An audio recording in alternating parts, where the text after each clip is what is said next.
left, just to recap, I was showing you the 6/19/12 pretrial memoranda that was filed by your counsel, correct? Correct. And you recognize this document? You Yes. can look at the entire thing if you'd like.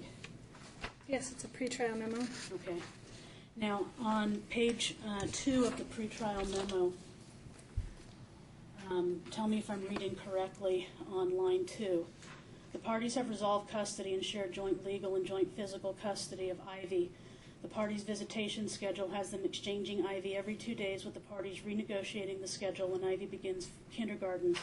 However, Mandy believes this schedule has not been positive for Ivy due to the inconsistency, so she would like Tim to consider the following joint physical custody schedule to provide more stability and consistency for Ivy. You then set forth a schedule that's different that was in the parenting plan and court ordered, correct? Correct. So, Mr. Feindel, even as late as, because you admitted you'd already sent him a letter just prior to the trial asking him to modify the timeshare, correct? You admitted that in your direct examination. I sent him a settlement proposal, yes. Which included, as the first part, and actually I believe it was a part of your counsel's new exhibits, brief indulgence. No, that's her letter. June 5th, on or about June 5th, you sent a letter to Mr. Feindel asking him to change the custodial timeshare, correct? I sent a settlement proposal with a custodial timeshare in it that was different from what we had, yes. So the answer is yes, Shelley. On June 5th, I sent Mr. Feindel a request to modify the timeshare, correct? Objection, argumentative. Yes or no? She hasn't answered my question. I think you'd go ballistic if she called you Shelley at this point, but I'm sorry? I think you would go ballistic if she would have called you Shelley. No? What did I say wrong? I apologize. It's a bit demeaning the way you were. It's argumentative. I'm going to sustain the objection. Argumentative. I mean, we can see the point you're trying to make, Ms. Luberts, Okay. very clearly. Did I call someone out of name? No. You said. Oh. Am I misinterpreting? That's what she was. You were going to have Ms. Cohn's client have you call you Shelley, and if she'd called you Shelley from the, I would assume. I've never had a problem with that. Right? And you call me anything except for Mark Jenkin, I've never had a problem with that. So, you can call me anything but late for lunch. I answered almost anything, including hey you. All right. So noted. Your I Honor? wouldn't have guessed that. Yes. May I ask the court just to remind my client to keep her voice up? I'm having trouble hearing That's her. fine. Do you understand? Okay. Let me just make sure that we're clear. On or about June 5th of 2012, you sent your husband a letter or a written communication asking to modify the timeshare, correct? Yes or no? I sent, It included other things. yes. Okay, great. And you are aware that your lawyer sent a letter on June 5th to me, and it's, Judge, for the record, it is Defendant's Trial Exhibit M, like Mary, asking that the schedule be modified, correct? Yes. And in the 6/19 pretrial memo, you're asking that the schedule be changed, correct? I just went over that. In the pretrial memo, you're asking that Tim consider changing the Yes. schedule yet again, correct? Yes. Okay.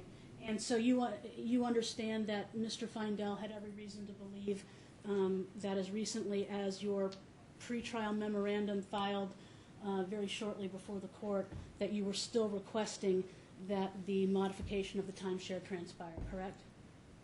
As a settlement proposal, not in front of the court. Thank you. That answers my question. I have nothing further of this witness. I'll be brief, Your Honor. How many motions have you filed to modify custody since mediation? None.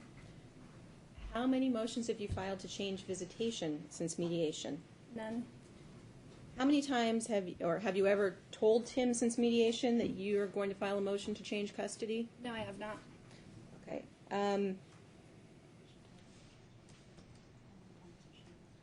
The schedule that is reflected as a proposal in the pretrial memo. Okay, do you want to see it again, or are you familiar with the It schedule? exceeds- I assume all of this, first of all, we're not dealing with custody today. I mean, everybody's on the point. I assume that the reason this is even being brought up today is to bolster your argument for attorney's fees. Of course. Right. And her question I now don't exceeds care. the scope. We're not modifying the schedule. I'm not asking her to, but if my client is being accused of wasting attorney's fees, I'd like the court to understand why she's suggesting a modification and what her understanding is of that meaning is. Well, in all due respect, I don't know why you're staking requests in a pretrial memorandum that's solely, all we're doing with financial issues. Thank you. I read right over it because it's not at issue today, but I don't know why That's you're just putting my it in. point. Okay. That's just my point. That's exactly my point. I don't know your It's not point. an issue today, and it hasn't been an Yes, issue. You're the today. one who stuck it in, and it's not an issue. But if you, That's like going for a contempt hearing, and oh, by the way, Judge, we want to modify custody. We're not on. We're in completely different levels. I don't know why you're sticking it in there. well, Your Honor, You're I'd the like one my who put it client to in. address I'm that. assuming your client didn't type up the pretrial memorandum. Right. Okay. Right. So, So I don't know why you'd even stick it in. I'll be very candid. all right. Last minute offer to them, I don't know. A public offer to them, I have no idea. But Ms. Lubert's point is on in that it's not an issue. I don't know why we're still bantering about any agreements or why you're sticking in a pretrial memorandum. It's not up for discussion today. It's not. Okay.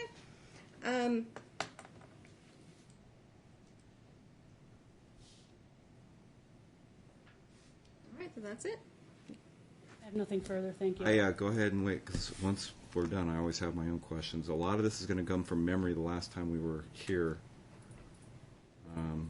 If it causes more questions to be asked, I'll limit it to, you guys can limit it to what I ask. But I'm going back in my old notes, and first of all, how long have you known the plaintiff, or how long have you dated, lived with him?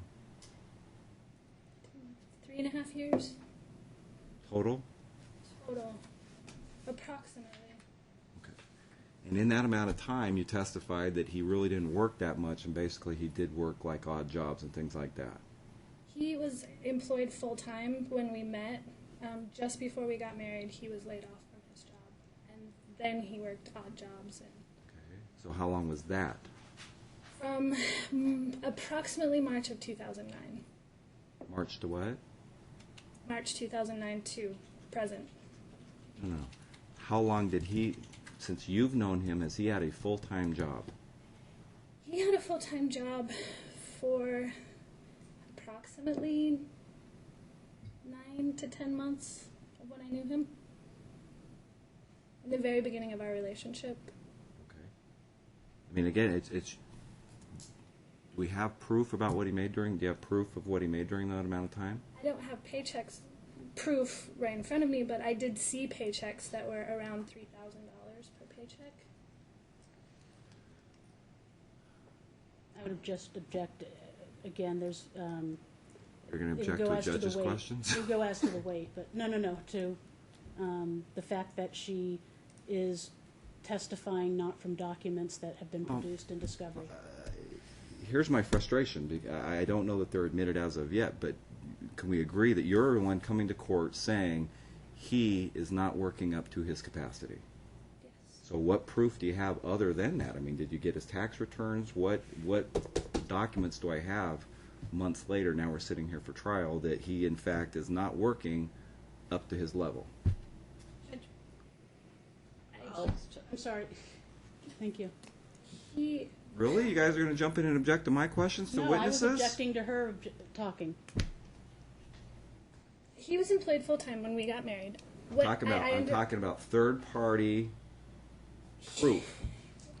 During our entire marriage, he presented himself to me as a professional who was capable of working and who would look for a job in his field as a computer developer.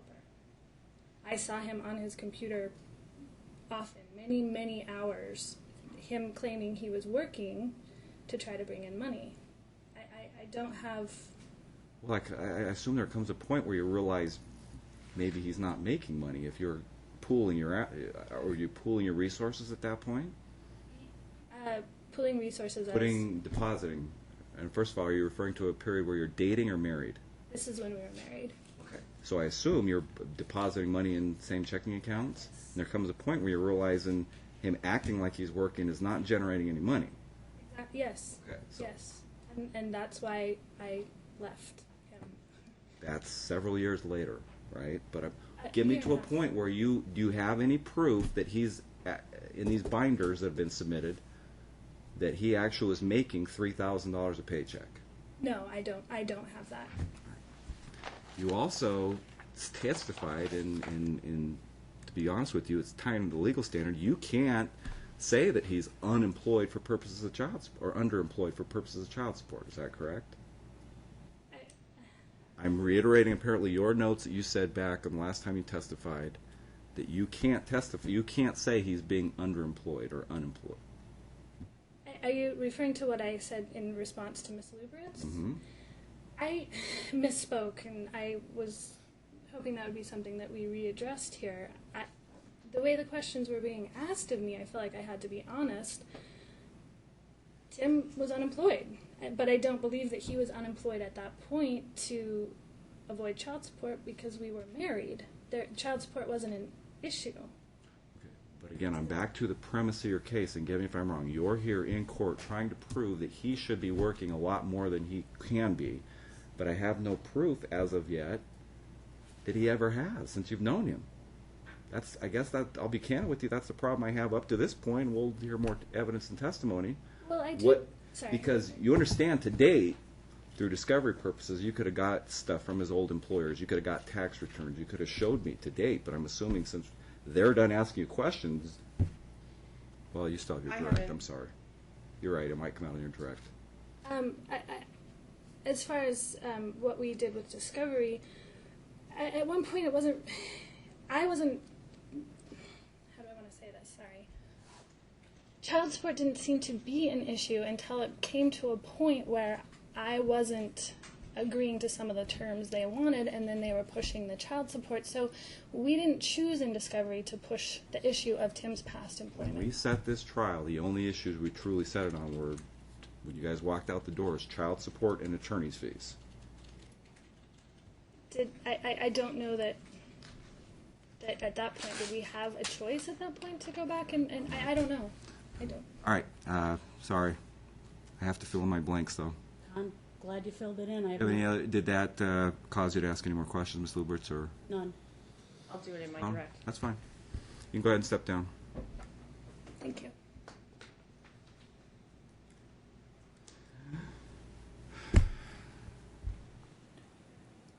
Ms. Luberts, your next witness.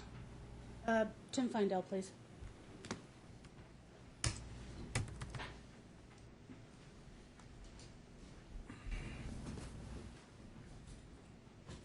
Please remain standing and raise your right hand so I can swear you in, sir.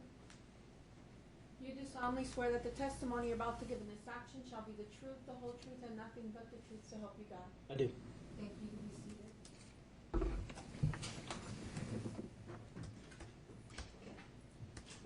Do you mind if I call you Tim? Not at all. Tim, did you respond to requests for production of documents that were submitted by your wife's counsel? I did. And in those requests, were there requests for bank statements? There were. And did you provide the bank statements for the period requested? I did. And in fact, just for the court's note, Exhibit 10 are the responses to the request for production of documents, and Mr. Feindel's bank statements run from TF0001 through TF0135. Did you have any other bank accounts at the time that you responded to the request for production? I did not. And you filed or signed financial disclosure forms, correct? Correct. And that were filed with this court. For the court's note, they're Exhibits 5 and 6, Tim Feindel's FDFs on 7/11/2011 and 6/18/2012. Did you list in those financial disclosure forms all bank accounts that you had during the course of the marriage? I did see opposition had requested a PayPal account, which I don't know is a bank account. I use it just as a means to pay out of that account, so the transactions appear within my banking records. Okay, and so those transactions would appear within the Wells Fargo banking records Correct. that you, please allow me so we can have a clear record. Even if you anticipate a question, please let me finish putting that question on the record, and I'll try not to step over your words. So to have a clear record, the PayPal transactions would appear in the Wells Fargo bank account that you had Yes, they would. and in the documents that you provided. Now,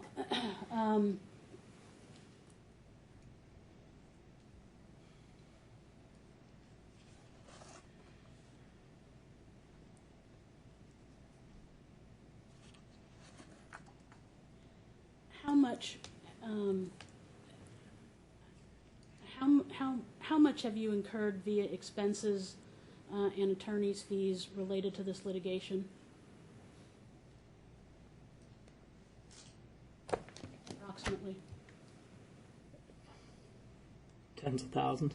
I'm sorry. Tens of thousands. Can you be any more precise than that? Have you had to borrow money from family members in order to supplement this litigation?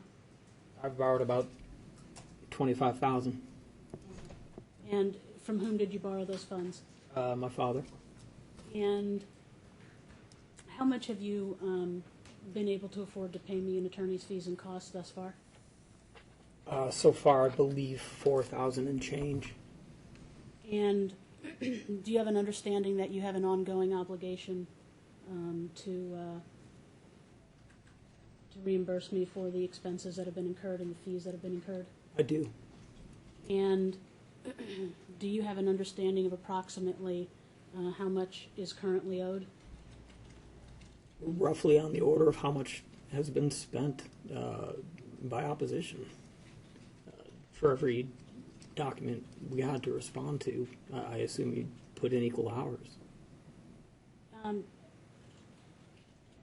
When did you first offer joint legal? Strike that. Had you made offers of joint legal and joint physical custody to your wife prior to the parenting plan that was mediated in FMC? Yes. And when was that first offer made? May of 2011. And how was that offer made? We negotiated the offer in person and then made it in writing Who was via present email. during that meeting? Amanda, Mr. Varicchio, who represented her at the time, you, myself. And were there, to your knowledge, and that was May, just to be sure I'm clear, May of 2011? I believe it was May, possibly June. I'm sorry, I don't have those in But front the year of me. was 2011 or 2012? When you say May, I want to make sure the court doesn't. 2011. Okay, thank you. And was an agreement in fact reached that day? It was. And how soon after, did there come a time when Amanda indicated that she no longer wished to work within that agreement? Yes. And how long after the agreement was reached was that communicated to you? The day following. And how was it communicated to you? I believe via email. Okay, and email from who? Amanda. And did a situation occur shortly thereafter which required the involvement of counsel? Yes. And what occurred? Amanda said she would not be yielding keeping the child at her apartment because I believe that was the one where she said because she's the mommy. Okay. And do you recall that counsel and I had to shoot letters back and forth and make phone calls and incur additional expenses? Yes, and those were the documents that I had to present. Now, you recall when we appeared before the court on some motions, correct? Correct. And at that point in time, do you recall what type of custody your wife was seeking? At the time of court, Yes. she was seeking primary. And did she make requests about strike that. Do you recall some of the allegations that she made against you at the time? I do.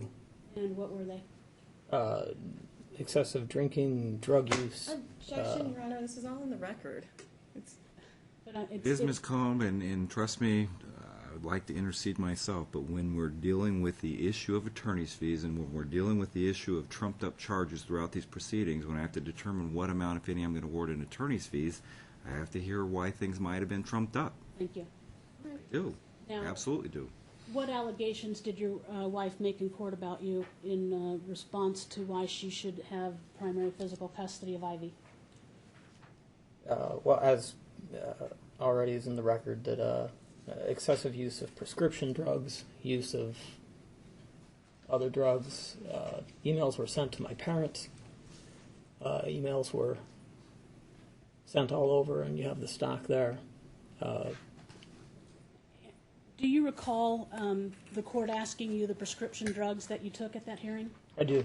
And do you recall what if the court expressed any concern about any of those drugs? When I listed them, it was said that none of those were any cause for concern.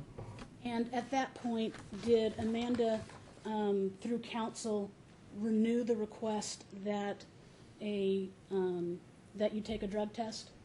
Yes. And would she have any basis to believe that you used illegal drugs or street drugs? None whatsoever. And what was the result of the drug test that you took? As I understand it, I came back clean. Now, did Amanda, still wanting more, did Amanda request an outsource evaluation? Yes. And we have a report from Dr. Mortallero, who was the evaluator, correct? Correct.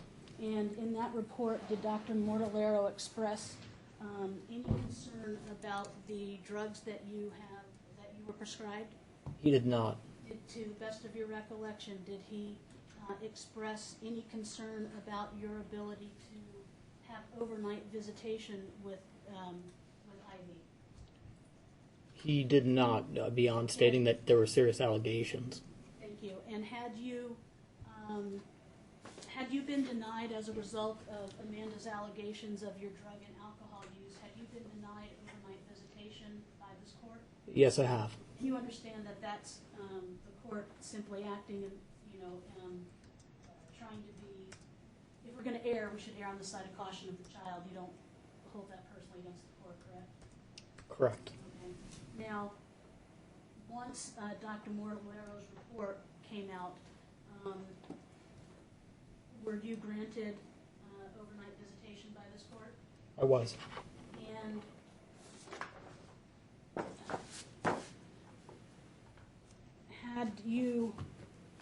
had you expended attorney's fees trying to obtain overnight visitations with your daughter, Ivy? Yes. And is Ivy your first child? She is not. You have an older daughter? Correct. And Objection, Judge, whenever I've raised issues with Emily, counsel says, Emily's not at issue, Emily's not at issue. Are we now opening the door for Emily? Emily's not at issue. The fact that the unreasonableness of the requests by Ms. Feindel, which increased the cost of this litigation, is the only purpose that I'm asking about it. Well, let's limit it to proceedings. I mean, I don't want to open up. I'll take judicial notice. I think that was argued from day one that he had basically primary physical custody of his other child. But let's not delve in any deeper than that. Have there been any proceedings where, other than this case, that you've been accused of using illicit drugs or not being able to wake up in the middle of the night because of the amount of drugs and alcohol you consume? No. And Was there an outsourced evaluation other than this case conducted involving you? There was. And who performed that? Dr. Stephanie Holland.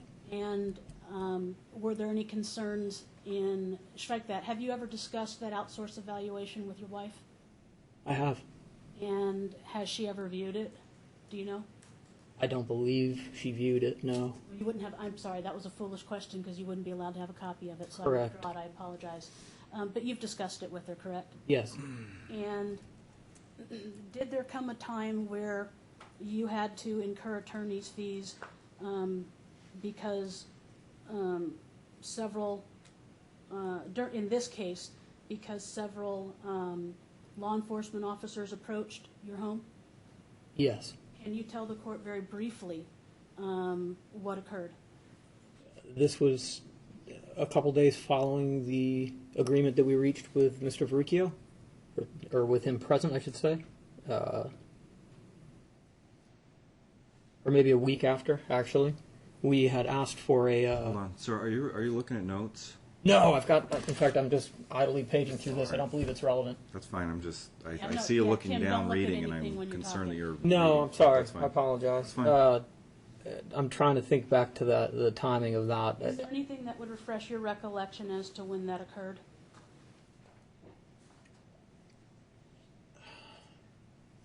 I have photos, if that's And of any are those help. photos time-stamped? They are not. Um, The photos I have time. I mean, the ones that I have in my possession, or the ones No, that we I asked if submitted. there was anything that would refresh your recollection about that day, and when that day transpired. It was the Wednesday following that agreement, I believe. Do you have a camera mounted at your front door? I do. And is your wife aware of that? She is. And do those pictures timestamp, They do. and are they accurate? Very. If I were to show you one of the photographs, would it refresh your recollection as to when this transpired? It would. Mayor Let Pro- me ask Ms. Lewis, because we're borderlining on, and I'll move forward, Judge. well, okay, if you're going to move forward, because I need to, I have no problem with the generalities as to what happened, but how they caused No, attorney's I'll- fees to be incurred is I'll do more that what we're right now. focusing. And indulge me a couple of questions to lay foundation so I can get to the attorney's fees issue. How were you notified that law enforcement arrived at your home? They called my cell phone. And what did they ask you? They asked if I was presently armed. And did they ever enter the home? They did. How many officers roughly were there? About 9. Was Ivy there? She was. And was anyone else present? My mom. Did you become anxious and nervous when 9 police Look, officers I entered can the see home? where you're going with. Again, get me to the legal proceedings. I realize this was probably very traumatic for the plaintiff. Oh, I was just going to ask if you then to called be- me and got me involved, which incurred Let's jump to attorneys. that, though. I Gotcha. don't want it to edge to where it ends up somewhere in the record that I Judge, might be I understand. compensating him for some sort of punitive for what occurred. I Absolutely. can't imagine it occurring. It occurred, but get me to the point what precipitated attorney's Did you fees. incur attorney's fees as a result of that incident? I did. And was the child removed from your home? She was not. Now,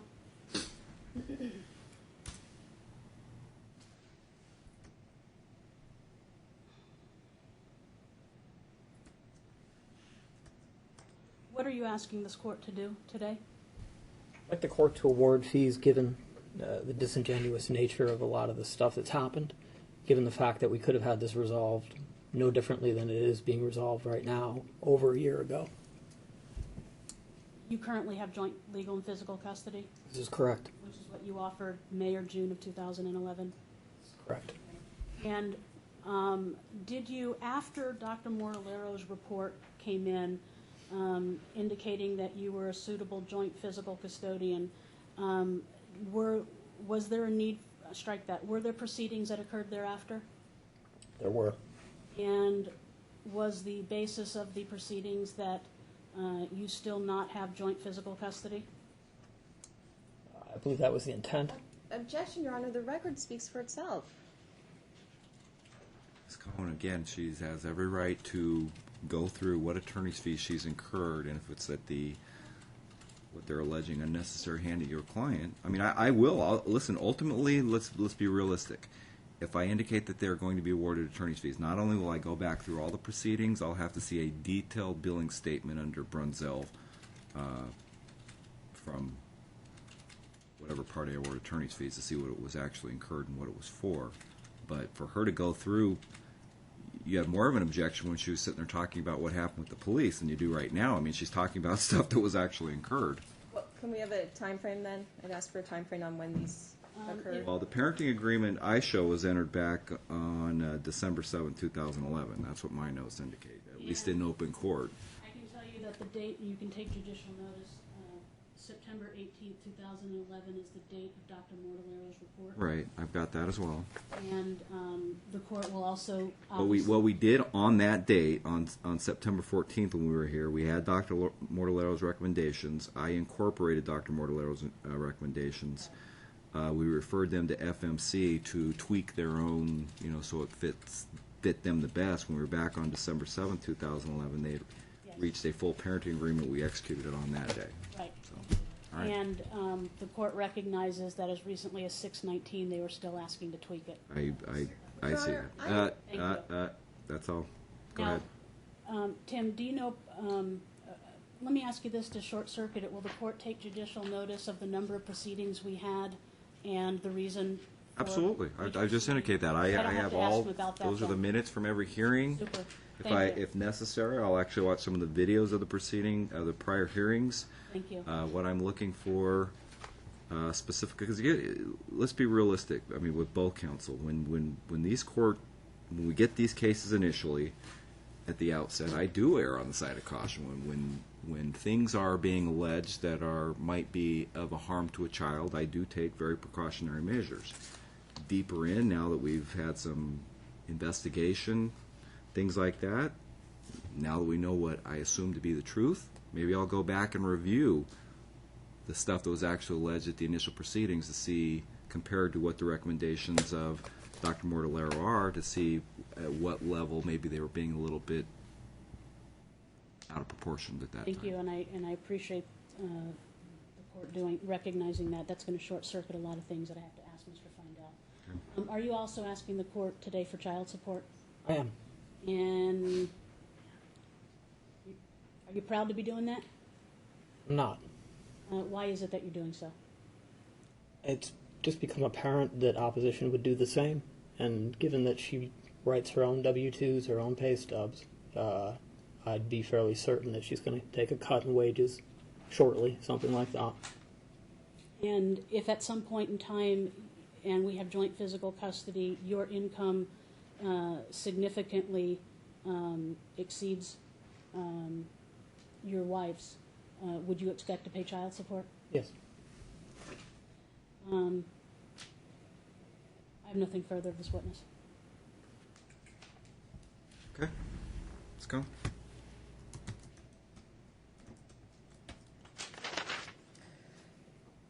Isn't it true you use your PayPal account as a means for being paid? This is true. So, all right then, and isn't it true you've only filed one financial declaration in this case? There's been two. Objection, Judge. It's part of the record. Well, first of all, it is part of the record. I show that he's got 7-11. two filed. I thought 3. Yes, and there's my, they're actually exhibits 5 and 6 of my binder, 7/11/2011 and 6/18/2012. All right.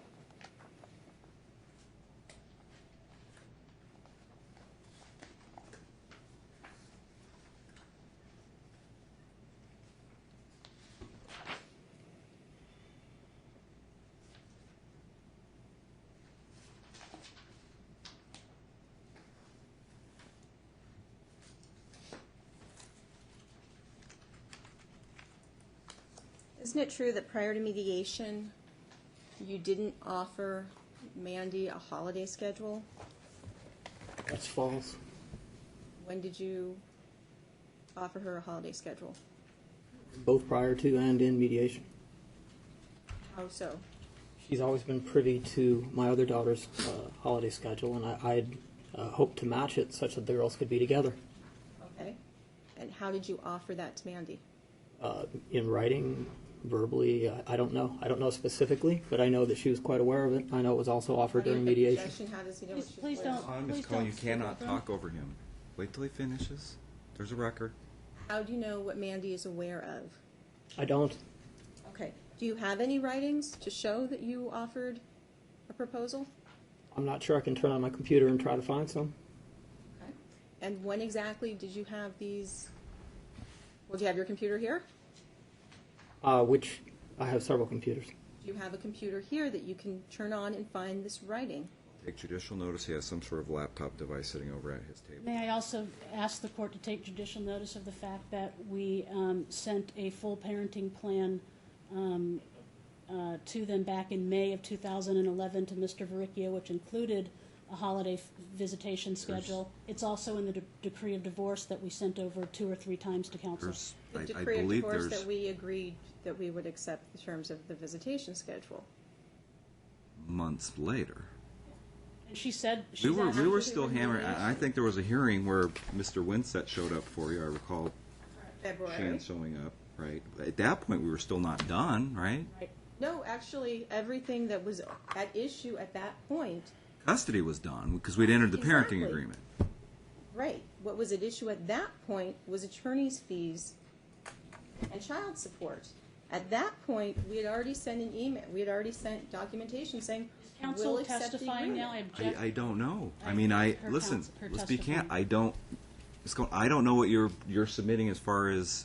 I'll go through your documents as well. At issue is attorney's fees, and I don't look at the. I don't think even post. I don't look at the actual absolute terms of what was being negotiated because I think I'm barred from doing that. But the fact that letters are going back and forth and what sort of unnecessary attorney's fees were being incurred, that's why we're here today. Right, but if counsel's coming in and saying she didn't know there was an agreement about assets and debts, and she had no way of knowing, but we have a letter to her saying, we're okay with that, months ago, why are we here? Do you have that here? I mean, is it one of our exhibits? Yes. Okay. What Then am I saying? direct me to it. I don't know. Apparently, everything was they thought were resolved months ago, but Okay, I'd is love that to one of see your that document. proposed? It's one of my proposed. Okay, It's, we'll get- in fact, counsel stipulated to it already. I'd love, tell me what it is, because. I did it don't know. pre- We're or not there. post-date Let's be Shan candid. We're coming not in? even to their case in chief yet. So Does it pre or post Shan's appearance? Do we know? you know off the top of your head. I believe it's within 2 weeks or a few weeks of us getting the proposed decree. So it was on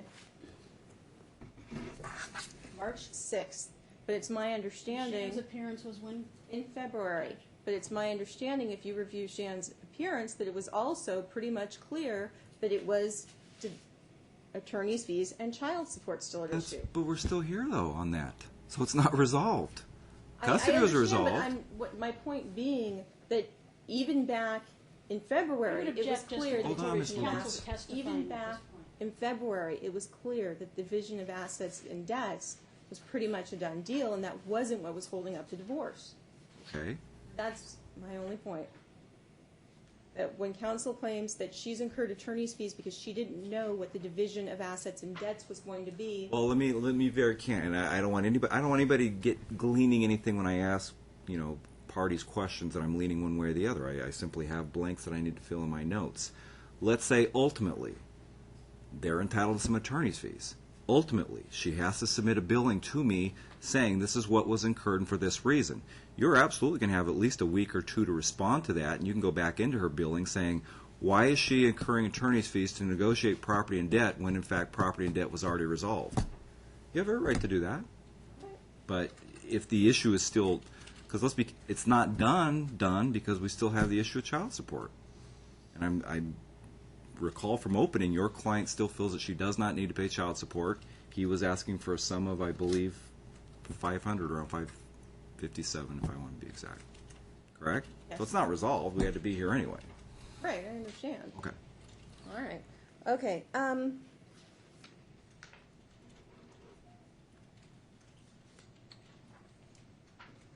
The agreement that's been discussed in May, as far as the meeting in May 2011 with Mr. Verricchio, yourself, your counsel, with Mandy, isn't it true that was just a temporary meeting agreement?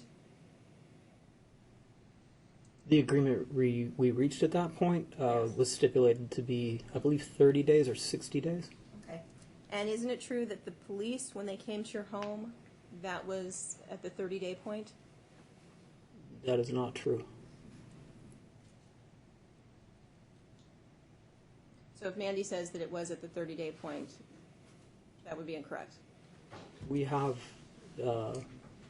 documentation as to the date that they came. I don't know it off the top of my head.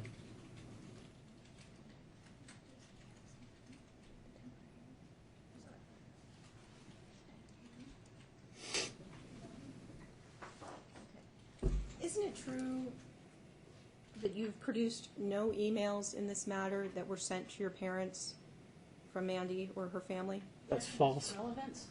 He just testified that she's sending emails to the family, causing him What does that issues. have to do with attorney's fees, though? It caused him to have attorney's fees because his attorney got involved. He just testified to I it. don't That see wasn't how why it was I don't see presented. how emails to him or his parents have anything how that incurs attorney's The fees. reason, Okay. may I make an offer of proof to explain why? Well, it was hold on, offered? Ms. Lubert. We get back to looking again. I have to go through Ms. Lubert's billing. I look through that. I say, why is she billing for reviewing an email from him to his parents? You have every right to say, why are you submitting that? But I don't know that it's even there. The I don't reason know why we why. expressed last time, the reason why it was being introduced is because threats were made that Mandy was going to do certain things like contact the mother of his other child, that her family would pay for attorney's fees for the mother of the other child, that they would do everything they had to do to strip him of his parental rights.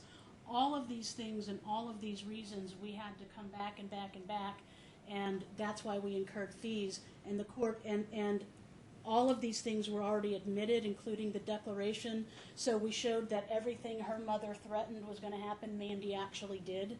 And all of that delayed these proceedings and cost us significant attorney's fees, which is why that email was entered and stipulated to being entered by counsel. And just to help the court, the timestamp of the photographs with the police, and I have copies. Objection! This has not been produced. June 1st of This has 11. not Sorry, been Okay. produced. Luberts. That's fine.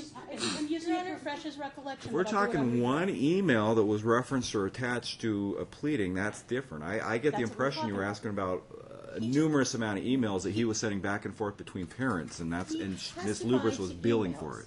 My concern is that he just testified that there were emails, that her family was sending emails to his family, and that was an issue enough He that didn't he just testify testified that to way. it. I don't know. I asked her We're- about it in direct.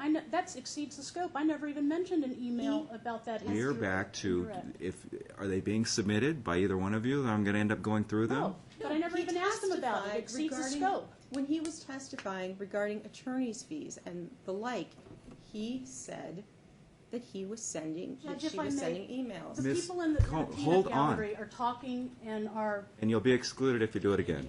Okay? And while we're at it, if Ms. Luberts can stop sniggering from time to time, that'd Listen, be good too. listen. Let's not go there at this point. Why don't you basically get, because I'm going to have to go through it anyway. The only issue right now, child support and attorney's fees. Right. Your question to him, I don't get even his answer that precipitated a cost of attorney's fees. Maybe ask him if his attorney billed for that. I don't know. Isn't it true that Mandy's never alleged in pleadings that you were taking street drugs? Can you please restate that? Isn't it true that Mandy did not allege in any pleadings that you were taking street drugs? Allege in any pleadings. In order to take a drug test, that's to test if someone's using illegal drugs, as I understand it. I'm asking, has she alleged? That would be. Would that be an allegation, or is that not? If it's not, then she did not. All right, thank you. Yes, I don't know. I'm not quite sure the nature of that question. Do you recall Mandy alleging that you took street drugs? Yes. Okay. Where does she allege that you took street drugs? In an email to my mother and my father. In pleading, have you alleged? Objection, she asked the question, he's trying to answer it, she realizes that she asked a question she didn't want to answer, and she's cutting him off. And maybe, I'd ask that listen, he be let's allowed. get realistic. I'm First trying of to all, there avoid had, the stupid just emails. calm. First of all, there had to be, and I will go back, I'll look at the initial, I'll look at everybody's tone and nature at the initial proceedings. Because I'm a little suspect at this point. Listen, I don't refer people out to ATI testing just for their own health. Correct. I mean, and especially if they're disclosing. So apparently, and what is your definition of street drugs? If you obtain illegal prescriptions on the street, that technically the street drugs, right? And I'll say, isn't it true? Then I'll ask. Well, I'll move on. Thank you. I mean, listen, Judge, you're I don't right know if on. you represent. It was at the hearing. Mr. Vericchio, I don't know if you guys represented him at that time. I don't think you did. Back in July of 2011. We represented her at the first hearing, Okay. but we didn't file the motion. Somehow, some way, someone wanted him drug tested, or I wouldn't have had him go out And there's a and. difference between drug testing And to refresh the court's because recollection. Hold on. Because of taking prescriptions and drug testing because of taking street drugs like cocaine or marijuana or meth. He testified that she made allegations about him and street drugs. To refresh the court's recollection. I don't know, and I don't need to get into it because I'll assure both of you I'll go and listen to every word at the Exactly. initial hearing.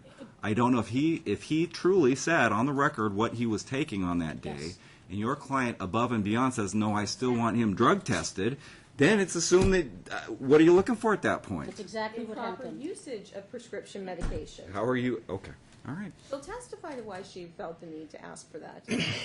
There's other ways and means we can do it. If you wanted base levels, that's fine. I understand that. I don't know. I don't know until I go and review the hearing whether there was any sort of left open. I don't know if there was any positive affirmation. We don't think he's using street drugs. I actually get that a bit in court, but we'll see. Do you have any evidence that Mandy has misstated her income?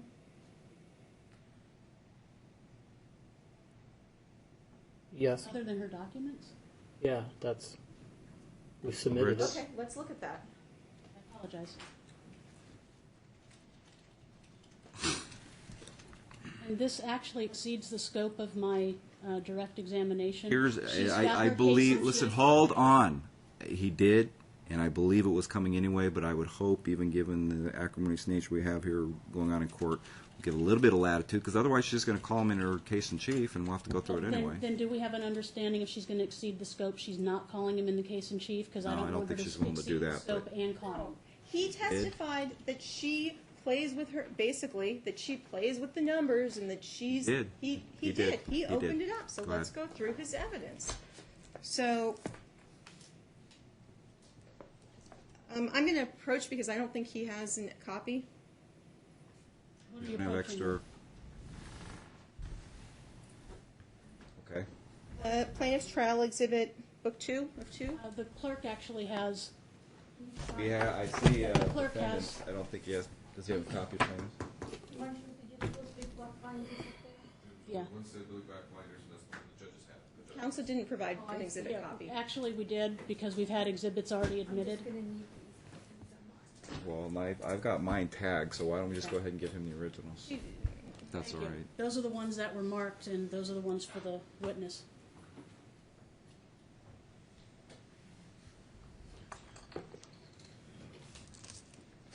Your Honor, to save time and move us along, I'm going to refer you to your Exhibit 19, I'm sorry.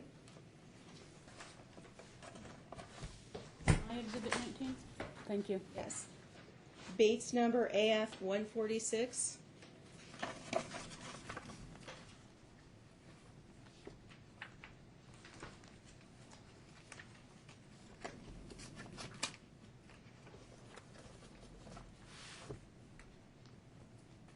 Okay. Yes. Is this the evidence you have that proves that Mandy has not reported her income properly? This is the evidence I have. This is evidence that she submitted. Right, but when I asked, do you have evidence that Mandy has misreported her income? Yes, I do have Yes. evidence. Objections vague to the IRS or to the court? I don't know. That's why I said you it's want to vague. clarify? Because Thank first of you. all, I show at least the numbers the court's going off of the defendant's financial disclosure form filed on May 24th, 2012, a gross monthly income of $47.67. So that's the number I'm going off of. So are you saying you think it exceeds that she's actually making, and what she's yes. asking is what? Yes, I do. I believe that. Yes. What she's asking you, if I can clarify, is what proof do you have? Is it in addition to this particular document? Well, given this is the only document she provided for her actual payroll income, Okay.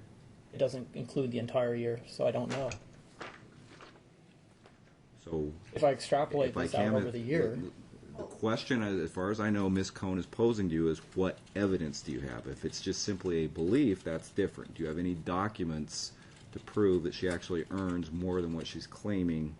yes, this one and her banking records show far in excess of what her W-2 claims, as well as what she claims on her FDF. Okay. How does this? Isn't it true this document shows that she makes $1,100 a week, gross, except for 1 week in September of 2010? I don't know. I don't know what the definition of employer taxes is. Is that part of net or gross? There's a net column, but there's a total pay column, correct? I don't see a net amount. Got it. Right. Okay, and do you see the total pay column? I do. I also see the total cost column and the employer taxes. Okay, and do you know what total costs are? No. Okay, so if Mandy says that this document shows that she makes $1,100 a week gross, do you have anything I that can disproves multiply that? that by 52 Okay, and then compare that to the amount she declares in her FDF. okay. I'll make an offer of proof that if you multiply 1,100 No, a I month, Hold wouldn't on. take that offer of proof. Well, you know, I got a calculator, so it's not that hard.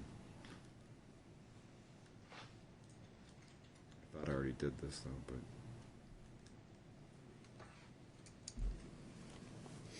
That's how we get the 476.67.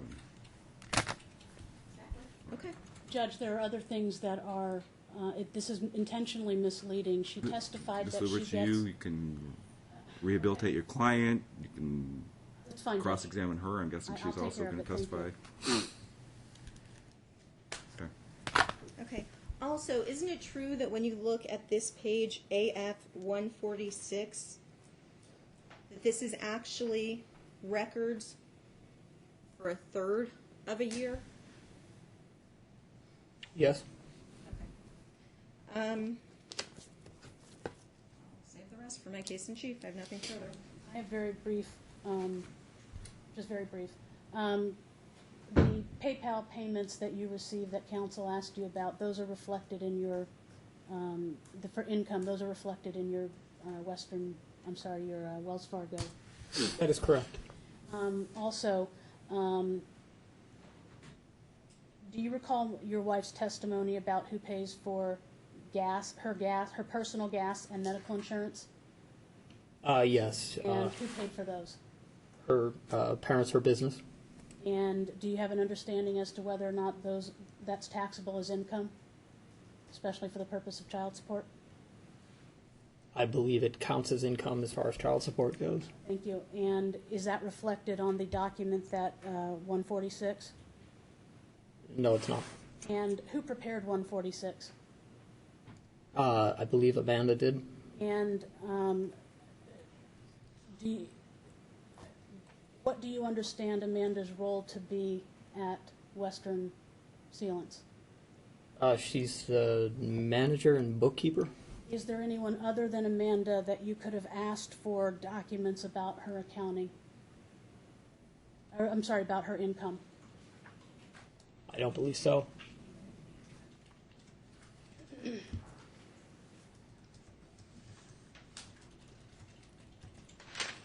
I have nothing further. All right, sir, you can go ahead and step down. Or would you like this book? We'll put it on the shelf maybe. Okay. And Yeah, that's is probably a that better okay with the idea. marshal?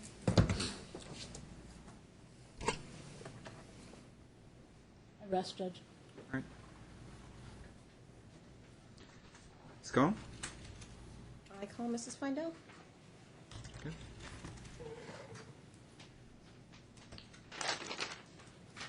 Just remind you, you're still under oath. You have a seat. Remember to speak loudly. Okay, thank you. Look at this.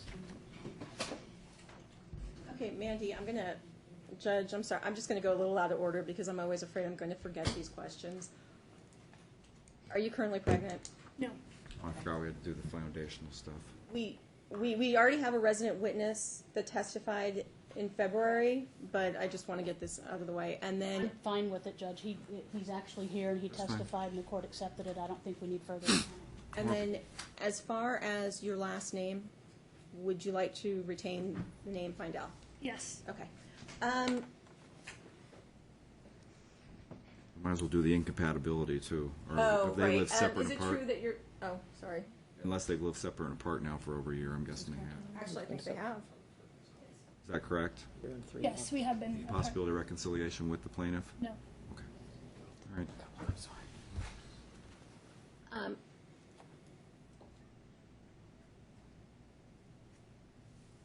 When you were dating Tim prior to the marriage, what was your understanding of his employment status? He was employed full time. With whom? Selling source. And what did he do?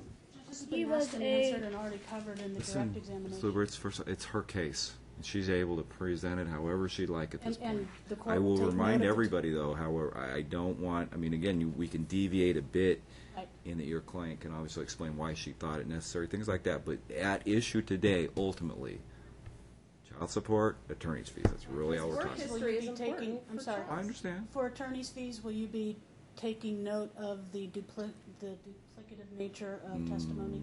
I will see. Your Honor, if we're going to start doing that, No. this was supposed to be a Listen, 3-hour trial. the fact that I'm we're- just putting my first witness on now. I understand. We're good.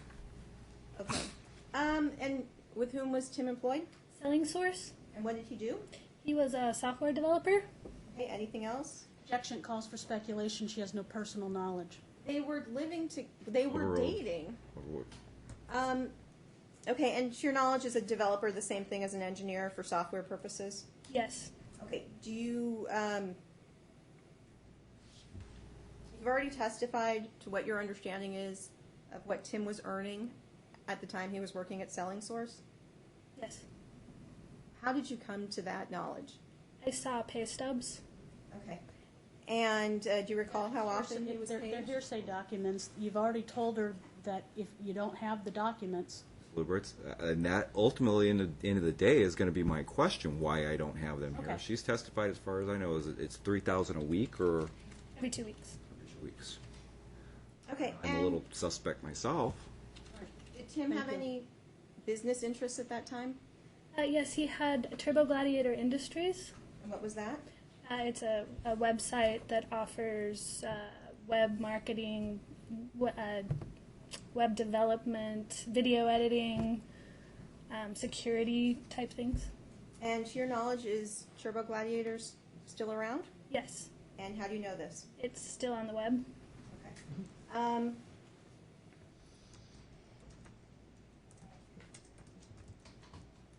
Can you turn to Exhibit G, please? I'm sorry, let me pull that back up.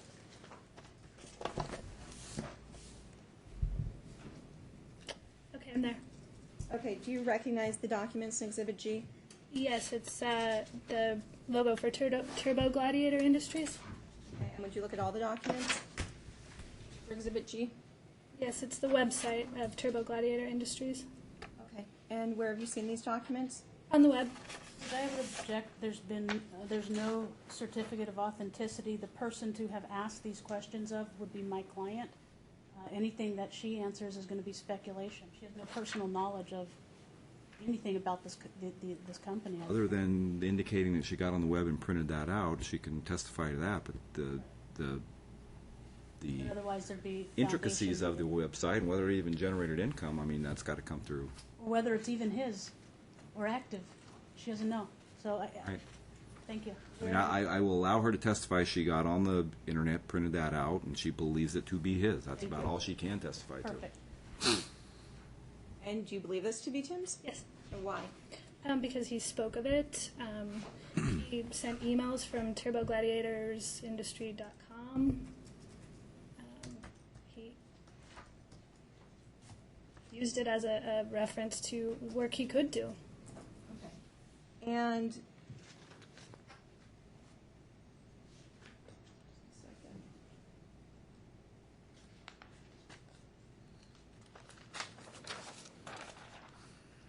Judge, I move that these documents that Exhibit G be admitted. Is that one that was already previously disclosed and we've already admitted anyway? Yeah. We haven't admitted any of my documents yet. That is correct. And G are the document, what you're trying to admit is G what you just said that she printed off?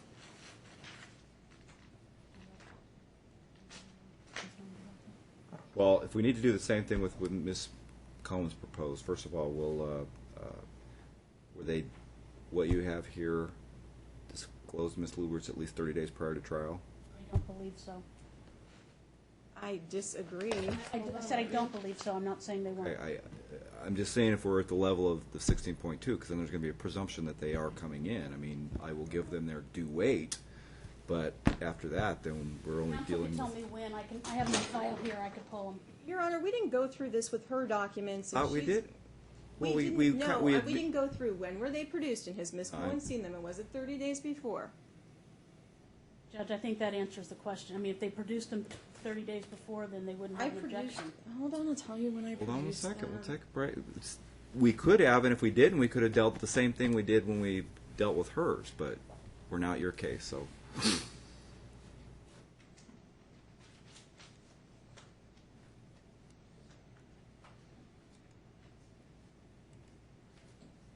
So the court recognizes in the 10 days when we had this trial, in the 10 days around that, I had 6 or 7 trials, so I'm giving you the best of my recollection.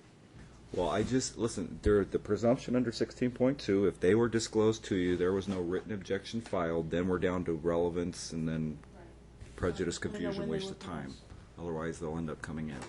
At the end of the day, they're going to give their due weight anyway. I mean, that particular exhibit's simply a printout from a website, so I don't know. I mean, They were produced on June 7th.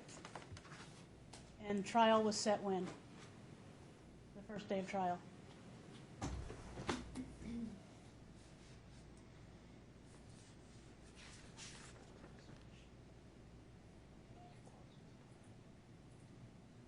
That'd be June 26th. Right, so it's less than 30 days, and I believe you also closed discovery on June 1st. I have never seen anything that said you closed discovery I have to on June double 1st. check, but at Now, least, regardless of discovery close, the fact that 16.2 is Adam, I guarantee it's probably in here that I indicated it was incorporated if it's not in my trial setting order. 16.2 is 30 days out. so I Counsel has objected. documents that I didn't even see that she's got listed in her trial that she's bringing in. It's not She's correct. Why are we digressing back to hers? I would have noted every objection at that time. Every Because, stipulation. Your Honor, I thought you were I didn't realize you were going back 30 days from prior to trial. I thought you were going from when. the rules. Ms. Cohen, the rule's 30 days prior to trial. And I object. Unless... Hold on a second. And I object to anything, admission of any documents that were not presented prior to that time. You said it yourself, counsel When didn't was object to when was the When was when was the first day? Because I guarantee that's why I don't set trials less than 30 days, because I usually indicate on the record that you've got your 30 days to file your disclosures. That would have been on June 19th. When was our first day, Madam Clerk?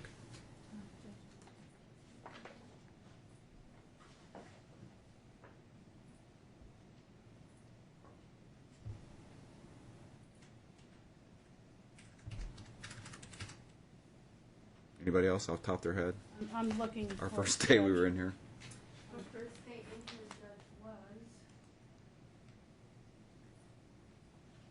was Oh, I'm sorry, that was, Trial that just hold on, I digress. That was a calendar call. No, this was set in April 25th. This trial was not set on April 25th.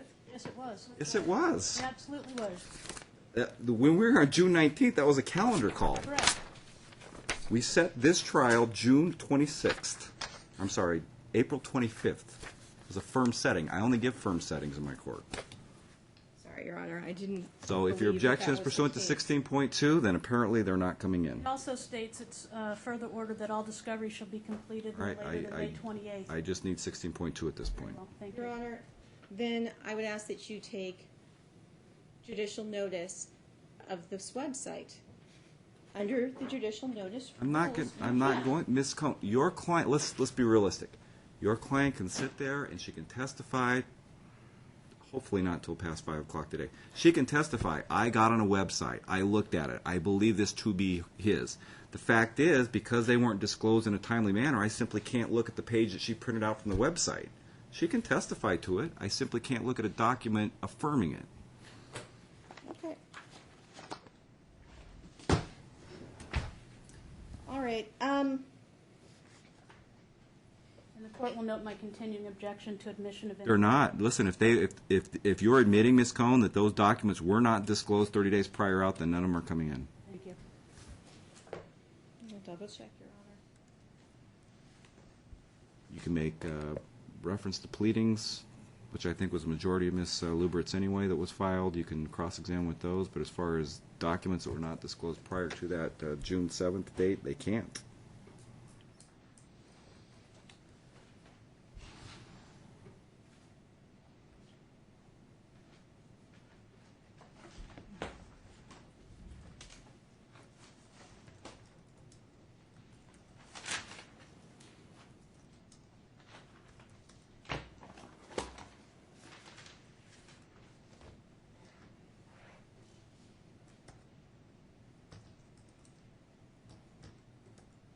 When you were living with Tim, did he have any other business interests that you knew of?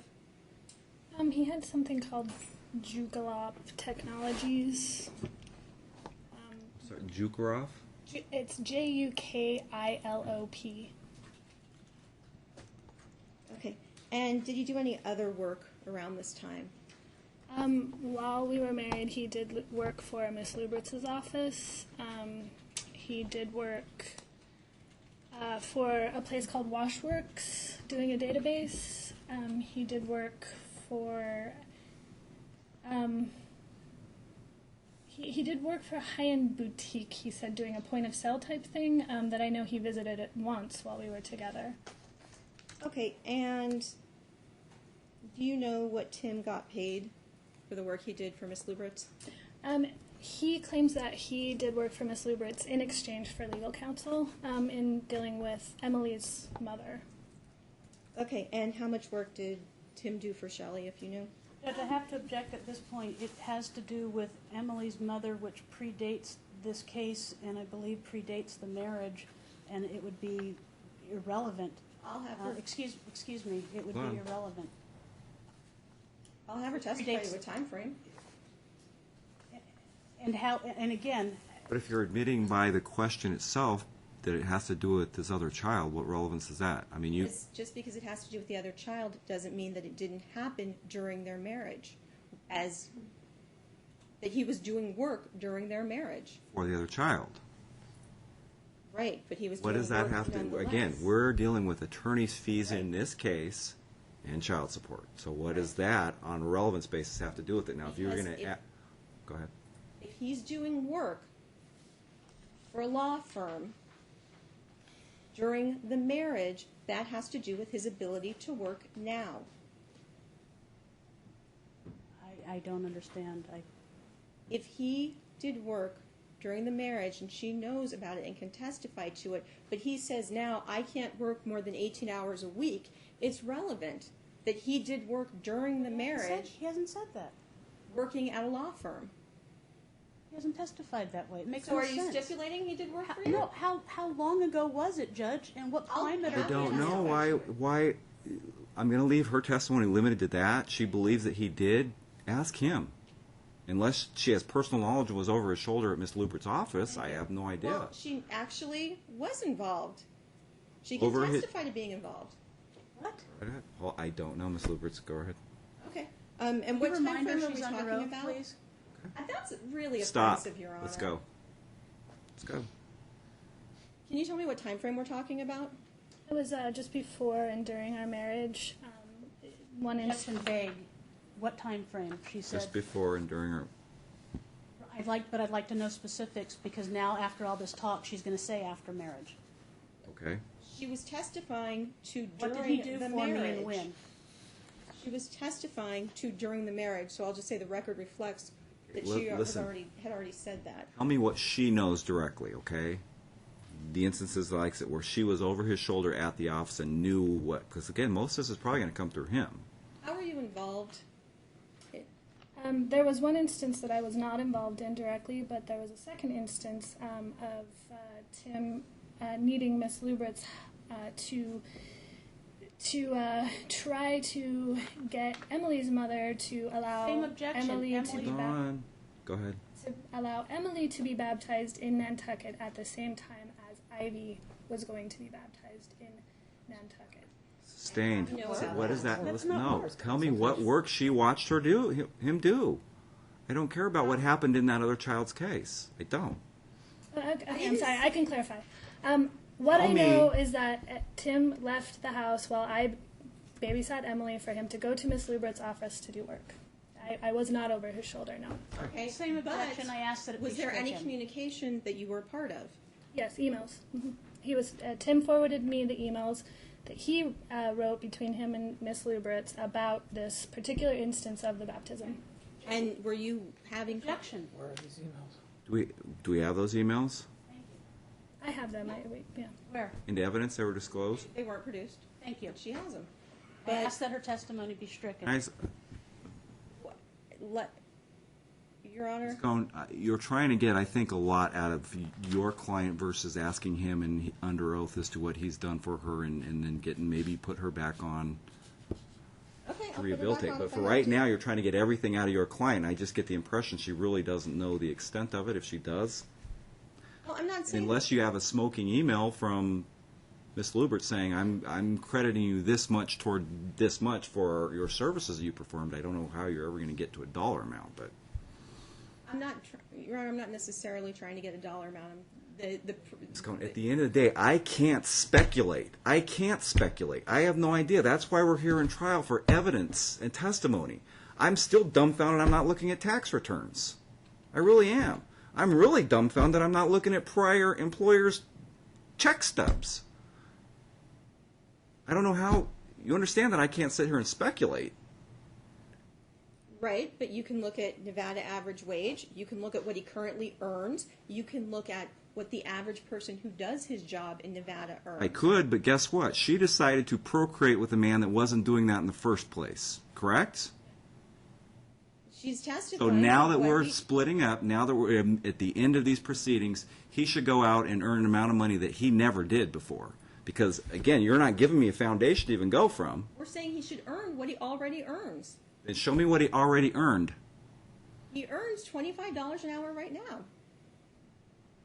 Not that many hours a week, though, and apparently it never has. I don't know. You show me. It's your case. All right. At the end of the day, I'm the trier of fact. I'm just being very candid. I could be up here, I could be elusive and give you a blank look and let you put on your case. I prefer to let you know what's going on in my mind, that I don't have any baseline to even go from. I don't. Okay. I'll move on.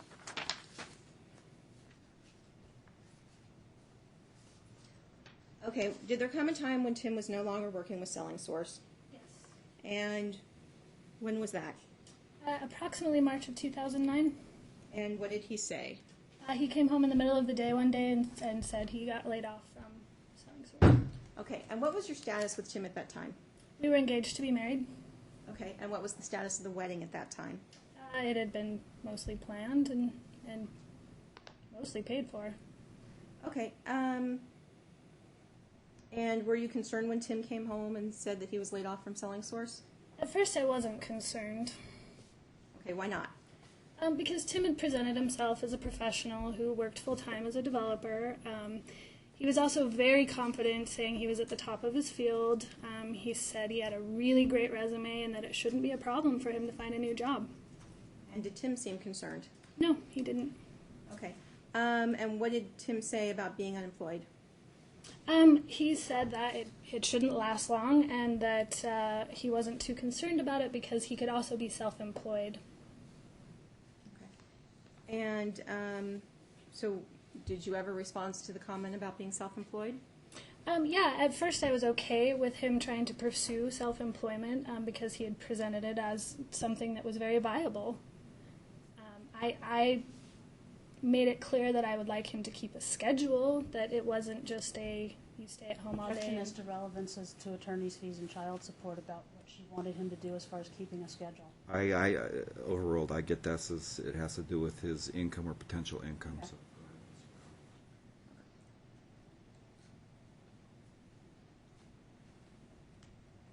Do you want to answer the question? Do you remember the question? Yeah, can you refresh where I was? Sorry. What did you say? I believe what did you say about Tim being unemployed at the time? I said that I was okay with him pursuing self-employment as long as he kept a schedule, was up in the mornings and was productive during the day, and as long as he kept looking for what we called a desk job outside of the home. I didn't hear that part. The what job? What we called a desk job. Thank you. I'm sorry, Judge. What did you mean by desk job?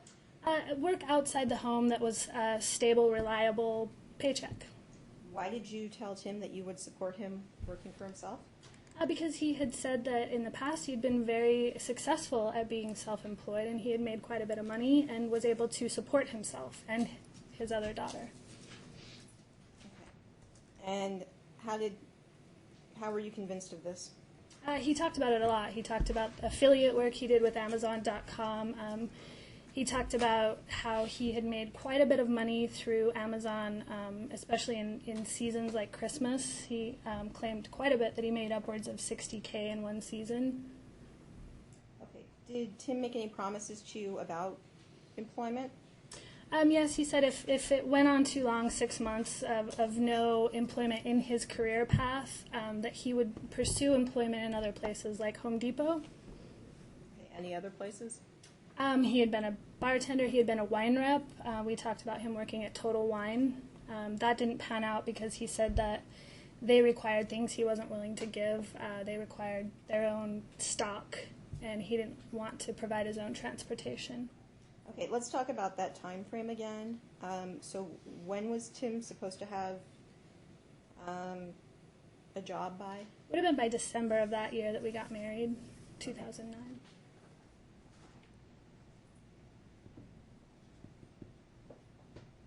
And did Tim make any other promises about finding employment? Yes, he said, he would do what it took if it came down to it. He would accept a lower paying job, or he would accept something out of what he called his career path.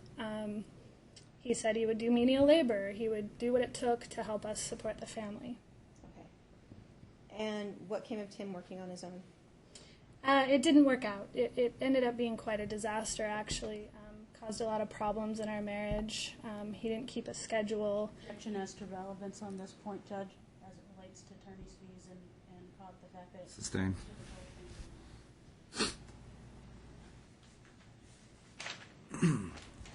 And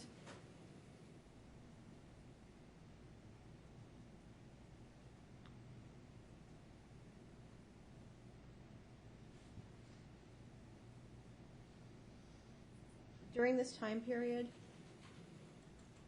are you aware how much money did Tim make? He brought in some money from a washworks job. He did a database. He did. It was around $1,000. And how did Tim's work situation affect your marriage? objection, same. Sustained. Your Honor, it has to do with Sustain. Let's do with what? it has to do with the length of the marriage, how long she was willing to stay in a marriage with a spouse who wouldn't They're work. married as we stand here in court. They're not married till we divorce them. So I understand. we're getting into grounds as to why they got divorced. But you have Same made objection. you have made statements about, well, she shouldn't have married a man who didn't have a job. So I just want you to. I let me be clear. I'm making reference. I have no bait as we sit here and have this discussion right now. What was he earning when she even met him? I have no documents. I don't know. Your client's one sitting there trying to testify and build that case. So, if she believes she got duped by him, by his representations back then comes, I'll be honest with you, the question in my mind, what point do you feel like you're being duped and you still want to get married and have a child with this? That's just me. I don't know. I haven't seen a baseline. I haven't seen what he's earned when they even dated. Okay.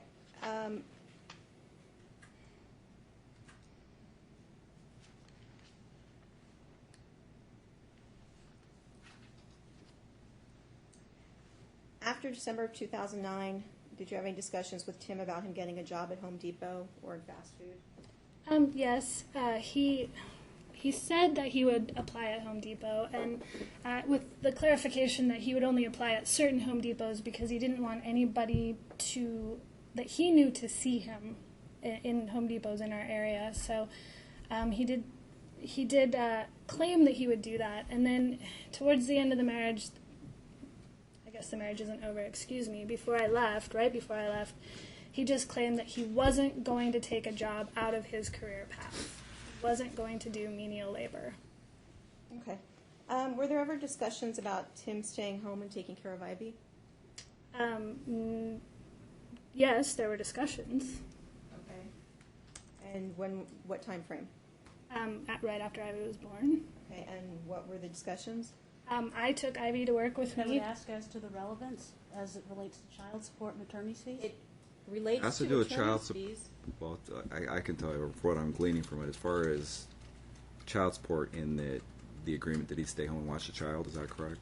Well, there have been allegations made that he was a stay-at-home dad. Right. So she'd like to discuss that. Additionally, as far as attorney's fees, part of her motion had to do with feeling that he wasn't taking care of the child properly. Her counter motion, when she asked for primary physical custody, had to do with his ability to care for the child and if he had in fact been caring for the child. Everybody found he cared for her adequately, which is why he's a joint physical custodian. Yeah. So what is the relevance for their case? That's my case. How are you tying that to attorney's fees? That's my question. Because you said you want to know, you're going to go through the bills and look at if it was reasonable for someone to bring a counter motion or to do something. She's telling you, or she's going to testify to why she felt the need to bring her counter motion.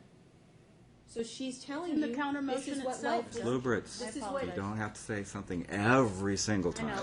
All right? I'm That's sorry. a bad habit. this is what life was like. This is what we did. This is what our life was like as far as Ivy and caring for Ivy.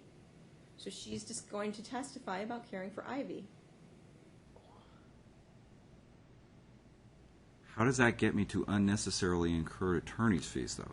I mean, if I'll go back and look at what she alleged. I mean, aren't we also dealing from a situation, again, I'm going back off memory, where he basically had his other child more than, I believe it was 75, 85% of the time. She testified to that, I thought. Right? She All can of a also sudden- testify to how much care she did with that other child. Right, but all of a sudden, he's an unfit parent to watch this particular child. If she's taking the child to work 3 days a week because he's not getting up in the morning to take care of the child, then that is an allegation. Then she had a reasonable allegation that she didn't think he was fit. Upon the filing of proceedings, correct? Right. Go ahead, I'll give you limited, but you got to understand that's a little suspect. I guess I don't, since I don't... You don't get that. Apparently there has been no problem. She didn't take the child to work prior to, but amidst filing... No, she did take the child prior to. That's what she's going to testify to, that after the child was born, how they proceeded, how often she had that child with her at work after the child was born, Okay. before she filed. Simply, I'll give you a little bit of latitude. Tie that up quickly, though, as to how that incurred unnecessary attorney's fees, though. Well, Or defend right, it. and again, I'm defending against That's fine. allegations that she's caused unnecessary attorney's fees. Okay. No, That's fair. Initially, it was, the first motion we had in here was plaintiff's motion for custody, correct? And that's the only motion we've ever had in front of you, Your Honor. There's been one motion filed in the whole case. Okay, so getting back to, was discussions about you, and was there a discussion about the plaintiff being a stay-at-home father? No. Okay. Were there ever discussions about you being a stay-at-home mother? We had casual discussions, and Tim claimed that if he ever got back to making $120,000 a year, then Judge, I he have would. to object that if he ever got, there's been no foundation that he made $125,000. And there's been no She allegations. testified. She's testified to that. She believes in her mind, because I still haven't seen a document. So Okay, but she's just, but we're not making an Recognize, she allegation. said upward of $60K, and now it's $120. I'll note that. Recognize that I am not making any sort of allegation. That let her finish testifying. She's telling the story of their marriage, Overruled. so that you can make a decision about their divorce. Go ahead. Okay. Again, what was the discussion about you being a stay-at-home mother? Tim claims, maybe I misspoke and I apologize. Tim would say if he made $120,000 a year, that was his mark of when he would be comfortable with me being a stay-at-home mother. Okay. Getting back to Tim being a stay-at-home parent, did you ever consider him to be a stay-at-home parent? No. Why? After Ivy was born, I took a maternity leave of just less than 2 weeks, and then I went back to work and took Ivy with me to work 3 days a week. Where was Tim at that time? At home. What was he doing? Action calls for speculation. Sustained. And I don't know why I'm giving you a little bit of latitude, how that precipitates as to what he does at his home, how we incur attorney's fees. You're way beyond. What was your understanding with Tim about what he was supposed to be doing at home during the days? It was my understanding that he was supposed to be at home looking for work or working on his self-employment.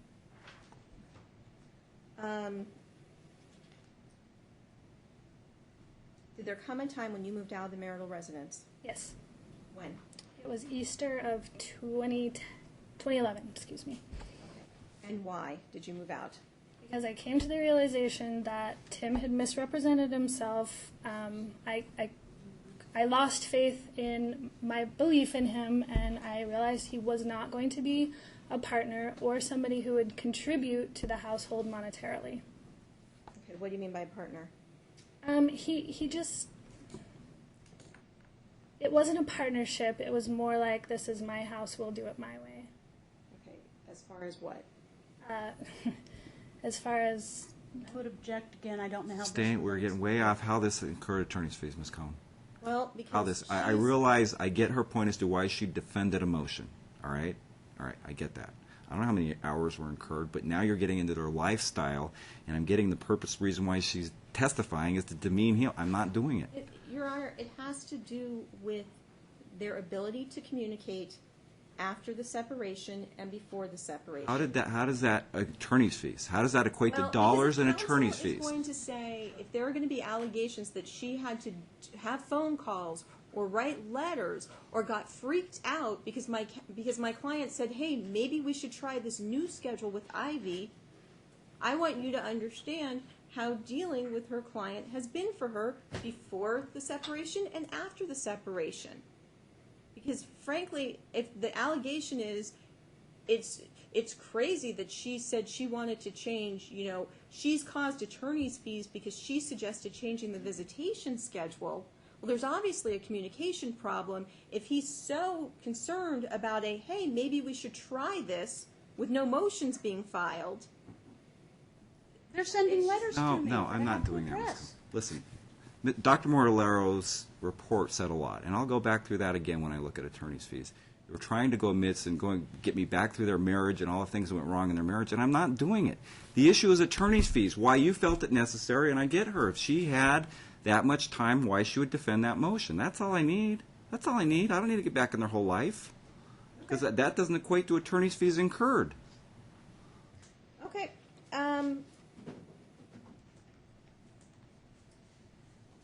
Besides what's already been discussed, do you know of any other jobs that Tim could Kane? We discussed the wine rep, the bartending.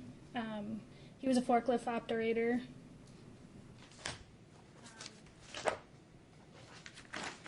He was a vet tech, he said. Okay.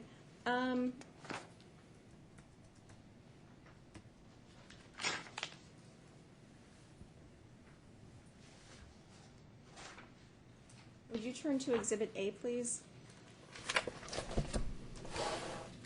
I'm sorry, Counsel A. Brief indulgence. Okay. As long as there's a custodian of records affidavit, I don't have any objection. If counsel could just tell me where that is. I see the subpoena. It's 244, date stamp. I have no objection to admission. I'm jumping the gun. They haven't been, but I'm assuming that would be her next. Yes, it is.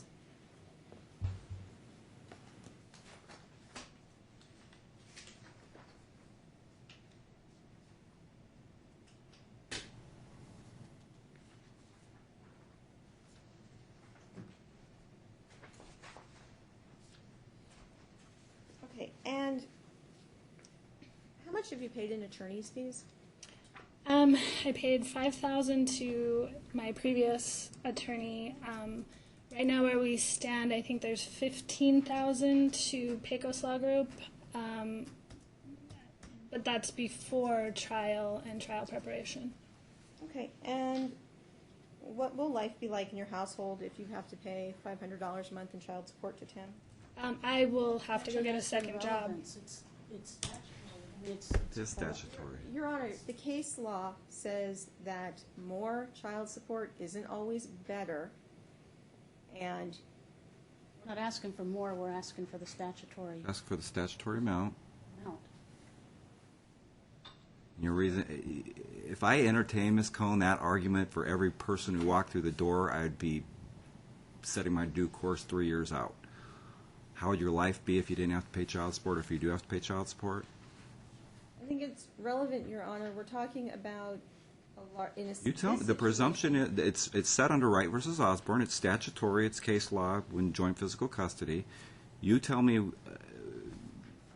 She hasn't even prospectively paid to date yet, have we? Do we even have an amount? We don't have an amount.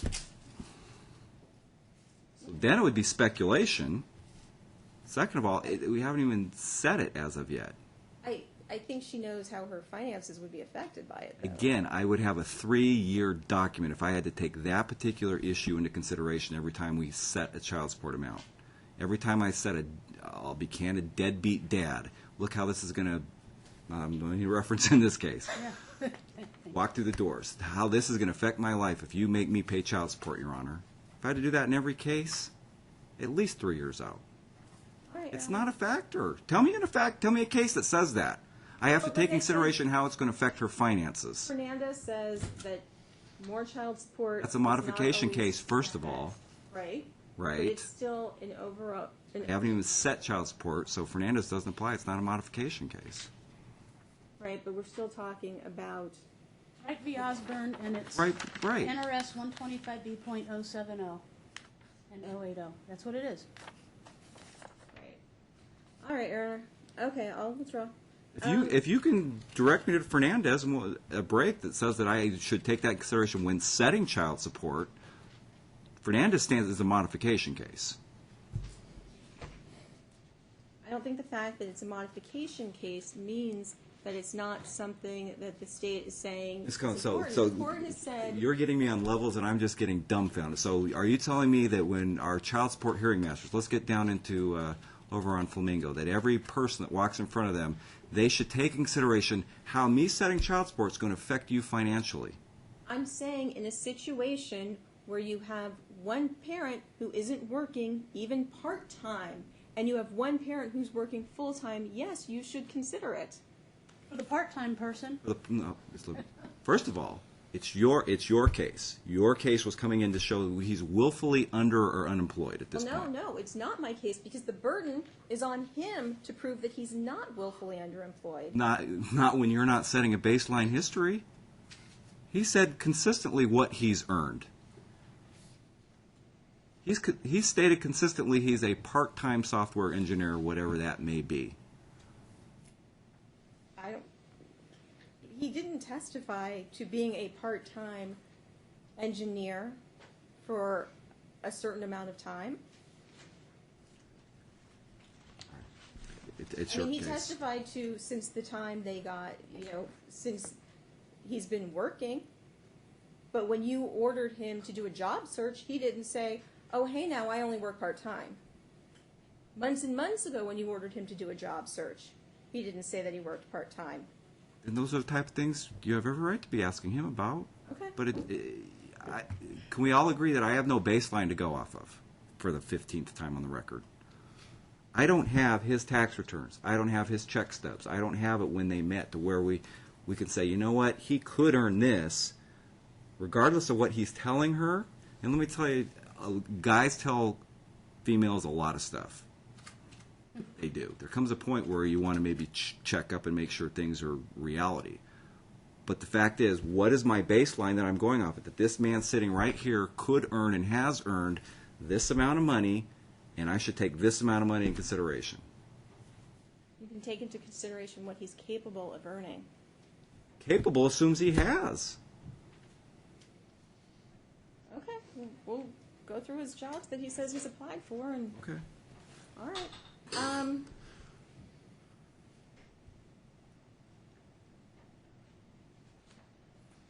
What do you want the court to order as far as the cost of Ivy's health insurance?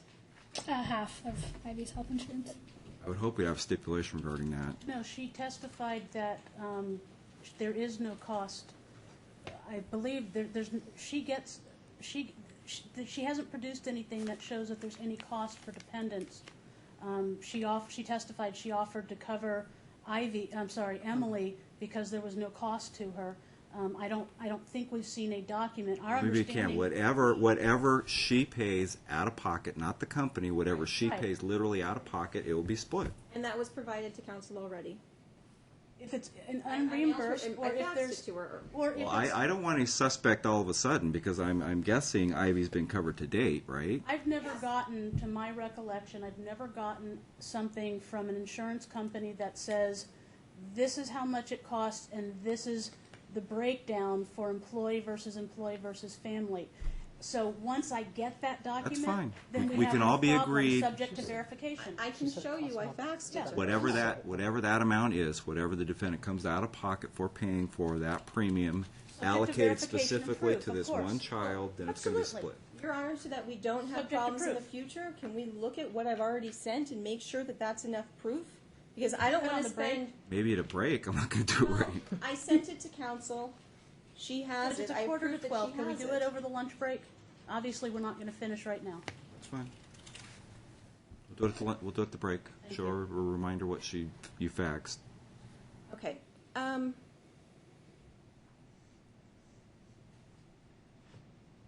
Would you look at Exhibit J, please?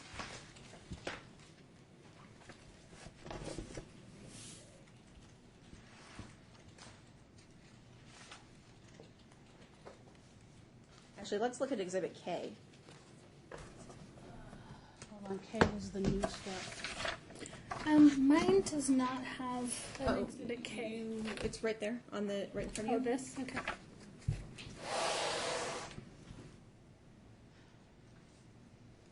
Okay. Okay. Do you recognize this document? Yes. What is this document? Defendant's trial exhibits, K through N. What is the document itself? Well, it's from the first page. Yes, what's the first page? It's an email sent from Shelley Lubritz to Leslie Cohen. And are there any attachments to the email? Yes. And what's the attachment? Decree of divorce. Okay.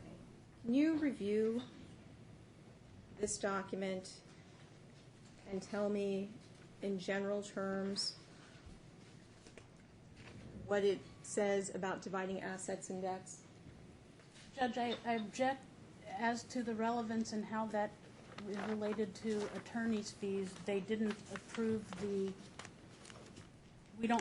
decree's never been signed. That's why we're here. Okay. Counsel said that she did not know that we had agreed to dividing assets and debts, and she claimed that she has done work having to do with dividing assets and debts because she did not know that we agreed to the terms. So we have an affidavit, we have the proposed decree with a response back saying, that's fine. And then we have another letter a few weeks later saying, it's still fine. Basically laying down that the only thing that we have tried to dispute with them for several months is child support and attorney's fees. My recollection is Then- after that, Mr. hold on. Then Hindset it's- came hold in on. and said, we have no deal. Then it's not done. I mean, you know that. Until we're done, we're not done. And if you want to submit that once you show that there's been more work on dividing assets and debts, once she submits her billing, I don't know what her billing is. Have you seen her billing today? No, but she has come into this courtroom and she has told you that she had to do work having to do with assets and debts because she didn't know that we had an agreement. Because Weinset, when I said, let's do a deal, said, I can't do it, I don't know. No, we can't do a deal. I tried And to that prove was- it up when Weinset was here, and Weinset came after this stuff. No, it was before, but even if it wasn't, this I've got the wrong it. This email was sent in February. We send a letter in March saying that's okay. We send another letter in June saying division of assets and debts, it's still okay. Mr. Weinset was in court in February. I believe it was actually on the record in February that everyone thought everything was okay except for I child kind support of and recall attorney's that. fees. Again, first things first. So as I said, my concern is that counsel has argued that she incurred attorney's fees because of division of assets and debts. And we came in after that with counsel in the room, and she still wouldn't sign a decree Because or it said my bifurcate or client do would pay anything about it. $500 a month in child support, and you said I wouldn't have signed that decree Ever heard about bifurcating? Yeah, we could have stipulated. No one suggested it. She Oh, didn't my suggest goodness. it. No, I'm sorry, Your Honor. You said That's so is- you said I Silent. wouldn't have signed that decree either. Counsel did not. Yes, Your Honor, you said it because I said we had the same fight. Did she tell you where the she point? If it's said- not resolved, if your client wasn't agreeable, I wouldn't sign it. Thank you. If your client was unagreeable, I don't want anybody to get the misconception that she's not going to have to pay $500 a month. That wasn't the indication. Your Honor, no one suggested bifurcating. Counsel didn't That's suggest not it. my fault, Miss Cohn. Your Honor, my point is that counsel is coming in and saying that it's our fault that she incurred attorney's fees dividing assets and debts, and she had no idea. No one ever told her that we were Until going I to have have Then it's something misplaced signed. at this point. Submit that in an argument why I shouldn't award her in a memo once it's been submitted, assuming I award them attorney's fees. Do it that way. I don't need to get it They've out of already your client. breached every other agreement. Until I have an order signed by you that they've all signed off on, I don't believe anything. Which agreements have we breached? I don't know. Go, what Ms. those How Cohn, about Ms. Cohn, custody ask your from next a year question. ago? Do it that way. Submit it that way. I'm pretty can tell what's not resolved and what's been resolved, even back then. I still remember Mr. Winsett showed up. I recall it. Okay. But let me be clear. Your client to date still doesn't feel like she should pay any amount of child support. That's your position. Correct. That's why we're here today, and attorney's fees. Okay.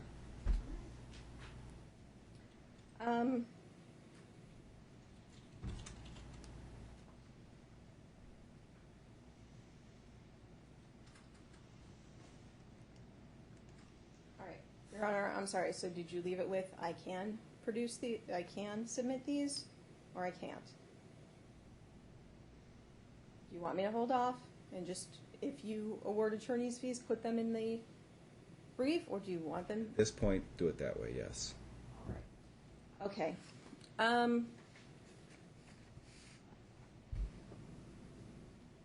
The only thing I would say is how can her client, she has no personal knowledge and has no way to authenticate an email that was purportedly sent between the two of us. So I think she's got some evidentiary issues on trying to get these First items. of all, attorney's fees are completely discretion with this court. The latitude I have on attorney's fees is enormous. Oh, absolutely. Second of all, once I look at hearings, let me give you an example.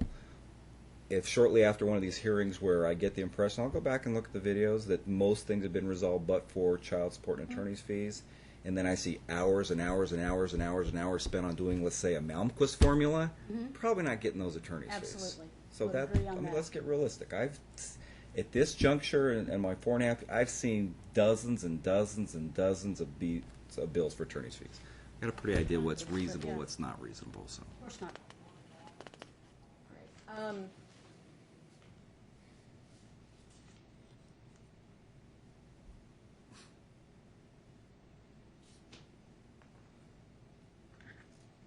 Okay. How has co-parenting been with Tim since you separated? Silent. It's been difficult. How so? Oh, I'm sorry. But again, my objection is only as to how it relates to attorney's fees. That'd be mine. Okay, because if there are going to be allegations that he had to send letters, and he's already alleged he incurred attorney's fees because she suggested changing the custodial schedule. Let me be very candid. I'm not, after this parenting agreement was accepted, I'm probably not going to consider very much, if any, attorney's fees back and forth regarding minuscule child issues that have accumulated to date. Once that parenting agreement, I'm probably, to be very candid, not getting anything regarding attorney's fees. Now, if I get letters back and forth, this is. There were none, but. But from that point forward, then it's mostly on the finances. Like, you should be paying child support if the laws tell you you're supposed to. Right. Harter, really? Go ahead, Ms. Cohn.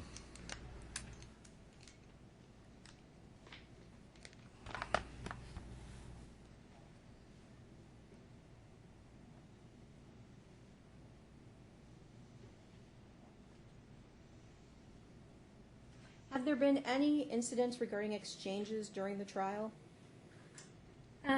Yes. Yes, there was an incident.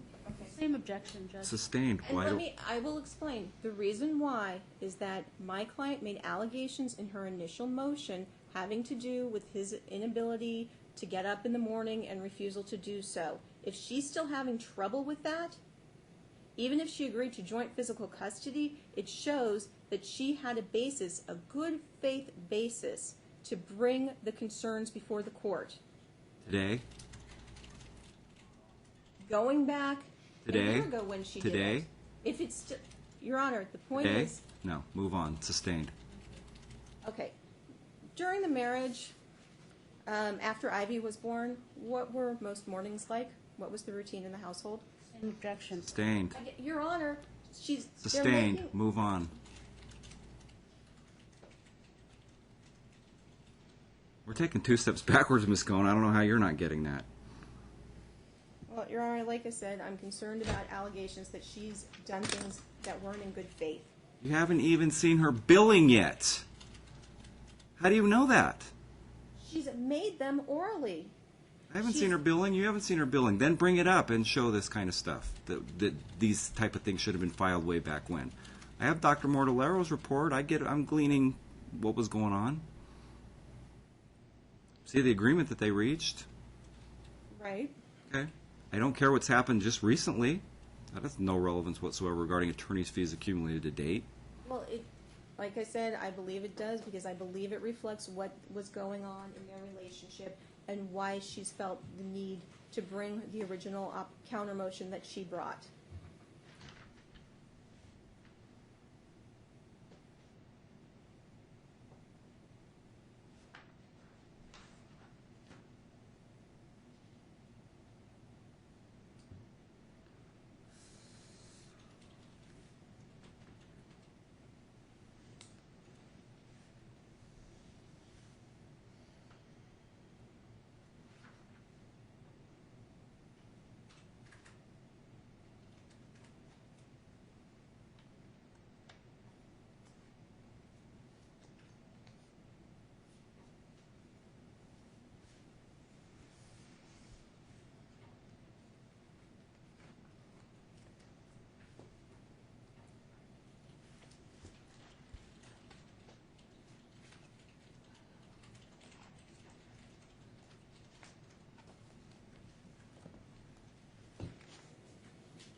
incident where the police were called to Tim's home?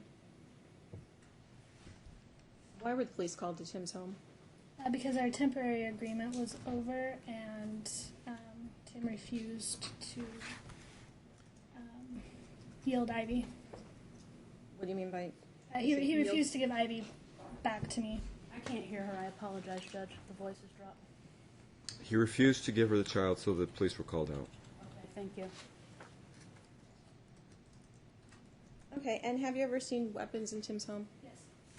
What weapons? Objection as to relevance and how this increased attorney's fees when we have a parenting plan Counsel. giving him joint physical custody. Your Honor, she had her client testifying about how the police were called, and the police were told that he had weapons in the home. She's had her client testify to it. I'm having my client testify to it in response. Okay. Okay. I'm sorry, can you re-ask that question? What weapons do you know that he had in the house? He has handguns. He has something called an AR-15, or had. I can't testify to if he has them still. He had a 9mm. Okay, and how many times have you contacted the police since then? None. Okay, and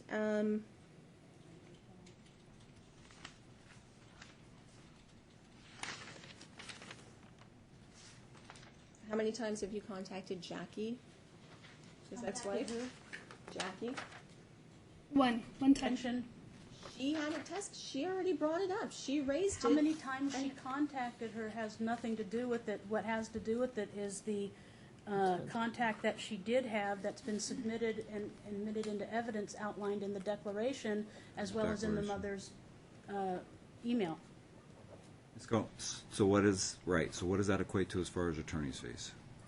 It equates to if there's allegations that she's not showing good faith or she's doing things that are inappropriate. Okay? A lot of times, I'm not admitting So let me, that she did anything. I mean, as a realistic, so, I mean, I gave Ms. Luberts a little bit of latitude, but I'll be very candid. Probably more than 3/4, or at least stuff that I've written down, had to do with really income. Okay. So attorney's fees. I have to go over what's going on in people's mind in every aspect that's happened in this case for me to determine a reasonable amount of attorney's fees. I'm just asking you. Well, Your Honor, it's part of our argument, not that I'm admitting that she did anything wrong, but is that funny, counsel? Mm-hmm. Okay. Go ahead. A lot of times, at the beginning of a case, people do things they shouldn't. Right. And they get a little bit of slack because they've never been divorced before, they've never been to court. Well, again, I have to listen, and I have to get into her mind specifically. I have to get every time we have a case here at Family Court. I have to get in one of the parties' mind as to whether they think that they were acting reasonably when these things were filed, and I have to list the testimony regarding that for hours upon end to determine the amount of attorney's fees. Is that what you're saying? Saying, No, I'm asking you. counsel is Really? alleging that she's entitled to attorney's fees. So attorney's because fees of is things based on that- her subjective belief as to what she believes that she needed to file. I'm saying that if counsel's raising it and you're considering her I'm not. arguments... I'm not. Okay. I'm not. Let's be very candid. Let's focus back on the real issue at hand, which the main issue today is child support. I will then look at someone's attorney's fees that they're asking for the entirety of the case. I'll look back what was accumulated up for the parenting issues up to this point when a parenting agreement was entered, and from that day forward regarding child support, right? But you're trying to open this whole case up, what's going on in her mind, every little problem that they had in their marriage. I'm not doing it on the issue of attorney's fees. I'm not doing it. We'll be here for days. Like I said, there are allegations made about my client. If you don't want her to address them... I don't want to get it. I'm not getting in every litigant's mind as to why they feel that they need to run out and do this or do that. I'll be very candid here, and I'm not here to tell you how to present your case. Issues such as a declaration, whether it be true or not, from Jacqueline that's been submitted to date. Do we have her here testifying today, even as a hostile witness? Your Honor, I don't... I'm just asking, is she coming today? No, I don't see why she's that important. All right.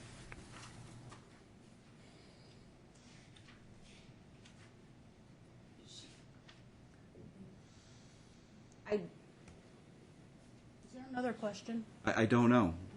I'm telling you to focus on child support at this point. I am not going through every aspect of what went on in her mind, what these parties' relationship were as far as their marriage. It's completely irrelevant.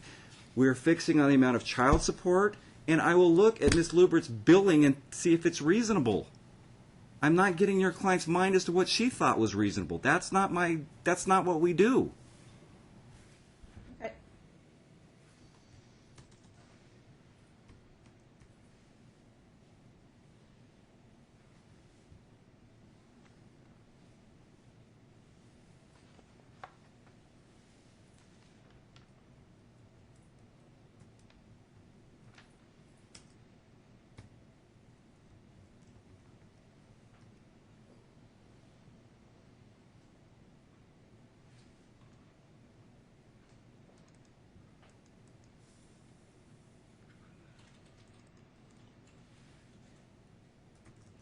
Okay, and have you made any allegations about Tim using street drugs to this court? No. I'll leave it at that, Your Honor, and recall her. All right. Obviously, we're going to. I'm sorry, is she tendering the witness? I think she is. I have no questions for her. I'll recall her later if I need to after. How are you going to recall her if she's not going to ask her any questions? If If you're wanting a break, I prefer you to get done. All right, court's indulgence. Respectfully, she's already tendered the witness, and I just indicated I have So no it's- questions, all right. so she's done. I The only thing left is if she's going to call my client. I am going to call him. And that's all so we I'm have just left. saying if I need her to respond after I call him. And that's a rebuttal witness. Okay, I'm sorry. I will call her as a rebuttal witness Okay. after I call him. Thanks, Judge. Then we're good. All right, let's listen. How much does everybody need for lunch? You don't need to pack up if you don't. We lock this up, so No, I know. I'm thinking while I'm doing this, but actually. we'll stop. Okay. Half hour, hour. Whatever you want, Anybody deprived, but I prefer sooner than later. Judge. I prefer sooner than later as well. All right. And if you don't mind us eating in your courtroom, just enough time to go get a sandwich and bring it don't. down here. I don't care. I mean- Keep that latitude. I could be back here at 12:20 if it meets the court. No, I'm not going to push everybody. 12:30? No. Is 1 o'clock okay? I got to get my staff there. Of course. Due I course. apologize. I forgot your staff. All right, let's promptly at 1 o'clock. We'll start. Thank you, Judge. All right.